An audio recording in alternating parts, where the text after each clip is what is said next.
Rajendra Kaur SVM Barnala की ओर से मैं एक ई पाठशाला में कहानी प्रस्तुत करने जा रही हूँ, जिसका शीर्षक है कर्मों का फल। क्या कर्मों का फल सभी को मिलता है? क्या वह फल अच्छा होता है या बुरा होता है? क्या बुरे कर्मों का फल से बचा जा सकता है? ऐसे सवाल और हर एक के मन में कुछ ना कुछ भाव उठते ही रहते हैं। ऐसे में बहुत विवाद ना करते हुए मैं अपनी कहानी शुरू करने जा रही हूँ। कर्मों का फल। बात बहुत पुरानी नहीं है। एक छोटे से शहर की सीमा के बाहर एक पहाड़ था। उसके आसपास बहुत खाली ज़मीन थी। यहाँ पर कोई नहीं रहता था। शहर में एक कलाकार था। उसकी रचनात्मक अर्थात क्रिएटिव सोच थी। एक दिन वह घूमते घूमते वह कलाकार उस पहाड़ के पास जा पहुंचा।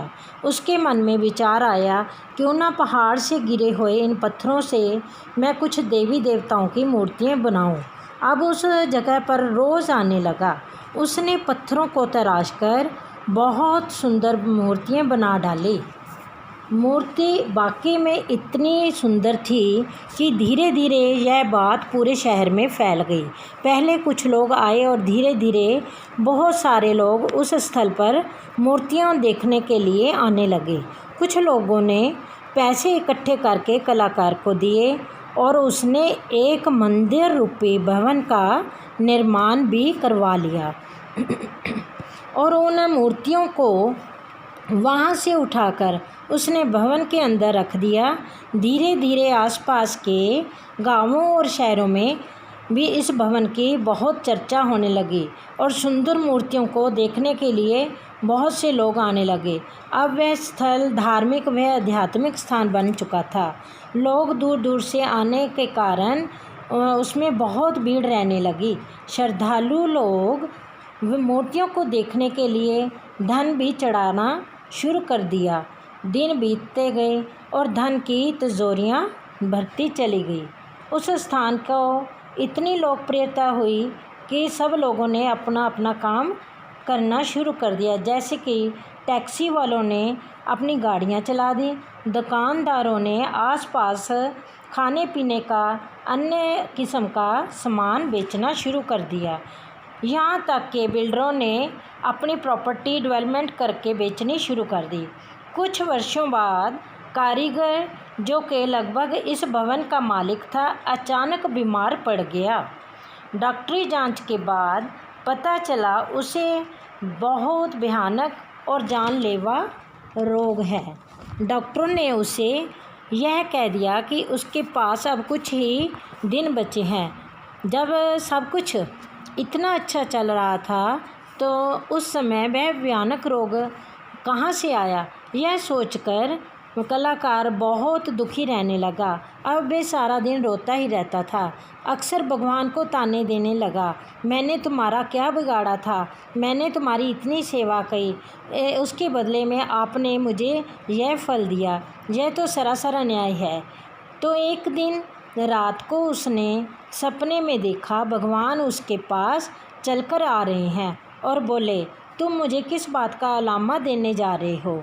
तो ठीक है, तुम अपने कर्मों का फल सुनो। जब आपने भवन का निर्माण कराया और आपने मूर्तियां बनाई तो बहुत अच्छा काम किया। सभी लोग आपकी प्रशंसा करते रहे।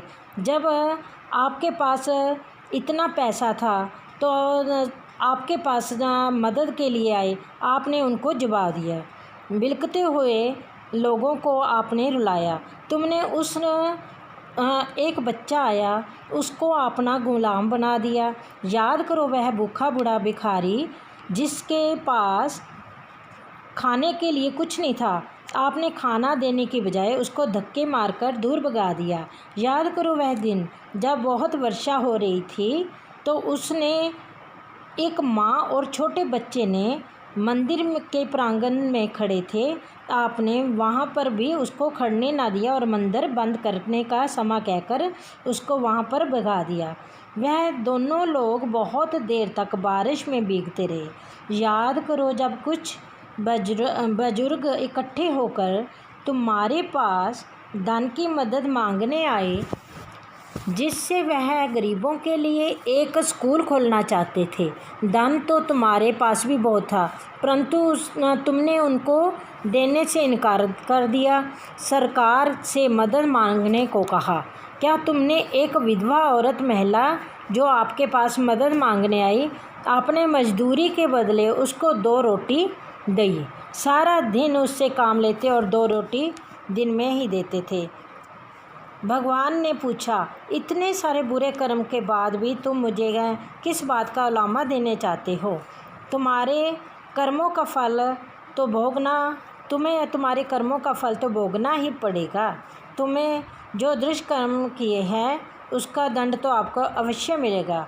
बस इसी समय कलाकार की नींद खुल गई। अब उसकी आंखें भी खुल चुकी थी। वह अपने द्वारा किए गए कर्मों को रोने लगा और शर्मिंदा था। दोस्तों, इस कहानी से बहुत अच्छी सीख मिलती है। हम जैसा करते हैं उसका फल वैसा ही मिलता है।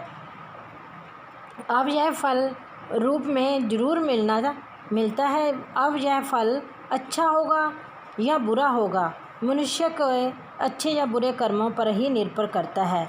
अगर आप बबूल का पेड़ बोओगे तो आम कैसे खा सकते हो? हमें कांटे भी मिलेंगे। इसलिए सदा परोपकारी, शुभ कर्म और निष्काम सेवा करनी चाहिए।